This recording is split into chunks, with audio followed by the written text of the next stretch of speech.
I'm moving rubbish into my car, taking it to the tip. Why do I do that? If I don't, the management company charges £250 each time. It's other people's rubbish, I shouldn't be doing it. But what can I do? We're paying £2 a year already. I just can't afford to pay any more, and neither can my neighbours. Today, we continue our national listening tour. We're in Swindon South. A few weeks ago when we started this initiative, we're in Swindon North, and we had an avalanche of emails from leaseholders and freeholders saying, hang on a second, you snubbed us. We're just down the road. Why don't you actually come to our developments and listen to our stories of suffering in leasehold? So that's what we're doing. This constituency had a Conservative MP before the election. It now has a Labour one in Heidi Alexander. Well, speaking to her voters, they say she better get on and start doing, along with her Labour government. They promised that in the King's speech, actually honour it. The place we're visiting today, The Works, once built great trains. 12,000 people worked here at its peak. Today, it seems we've lost not just our industry, but our ambition to build a better future. Now The Works is a museum and leasehold flats. Instead of trains, we've built debt trap housing. And for the people who live here, all their effort and ingenuity has to go into fighting this toxic tenure.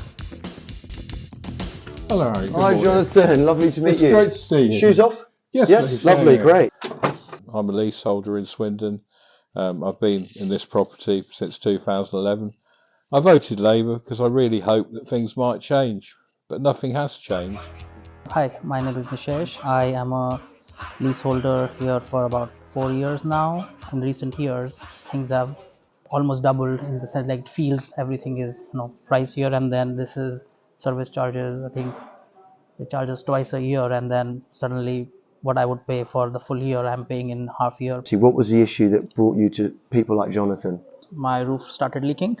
I was on calls with them for some days they will gonna send a contractor, etc. So the process took about more than a month maybe. Wow, painful.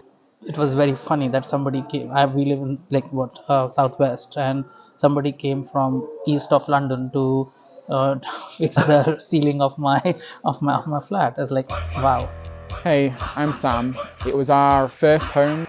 We just had a baby, so I want this to be a great place to live. However, the fact that we're leaseholders is really sort of making it difficult for us to sort of live here. The doors just don't work. So for example, this here, they've repaired it recently, and yet, And it's a free-for-all, anyone can just come in now, basically. We can just go through. Wow. And it's been repaired, I don't know, I can't think of how many times. Like, if you come through, you'll see how they keep bolting on new things to try and repair it. They've added that doesn't work. They just keep bodging it time and time again, and then we give them to pay to repair this door repeatedly.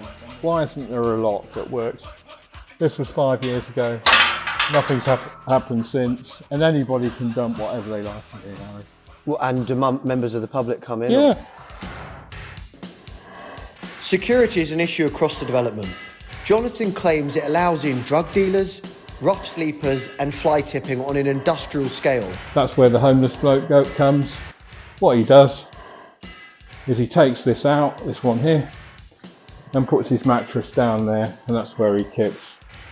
But he's caught in the trap so familiar to leaseholders. If he pushes for better service, he's scared it will just force his already unaffordable service charges even higher. And so in his spare time, he's become a kind of building manager himself. I do lots of things. You see how clean this is here? That's mainly as a result of what I'm doing. Jonathan isn't the first leaseholder here who's felt so desperate he's taken on a quasi-building manager role himself. The bloke that we had down here, he was 78. He used to come down here every day. He was retired, obviously, at that age. And he had this massive service charge to pay, so he ended up working in Morrison's to pay it. Well, and he was a leaseholder? He was a leaseholder, yeah. He was a leaseholder, and he was one of my neighbours. A really nice bloke, ex-RAF background, very conscientious. He put so much effort into this bin store, you wouldn't believe it. Really decent guy.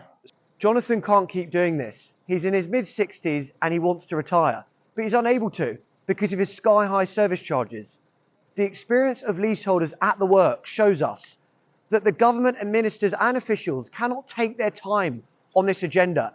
It cannot be a whole of Parliament commitment. That's another 4 or 5 years of treading water. Leaseholders don't have the time, the money, or the emotional bandwidth to keep going. We need action now. And what's so ridiculous about this whole situation is that the guys at the works need just one clause, one sentence, switched on, activated, commenced, of the Leasehold and Freehold Reform Act 2024, that Labour in their King's Speech in July said they would act quickly on, and they haven't. We're now in November. But that is just switching on a law that is already the law, let alone bringing forward a commonhold bill to end leasehold for good. So if Labour don't change gear and act at warp speed, they will pay the price. I voted Labour at the last election, but I'd seriously consider voting somewhere else if someone would promise to try and improve the situation for us, because currently we're over a barrel. Like, you know, we have no power here, the whole place is falling apart, and I don't want my daughter to grow up in a place where we can't solve the problems and it keeps getting worse. We're still stuck in the same awful and unpleasant situation because Labour haven't moved. And I can tell you this, I'm not going to vote for them in the next election. I'll vote for whoever promises and delivers on abolishing leasehold for good. Work all day or work all night, it's all the same. If you want the pay, Thank you very much.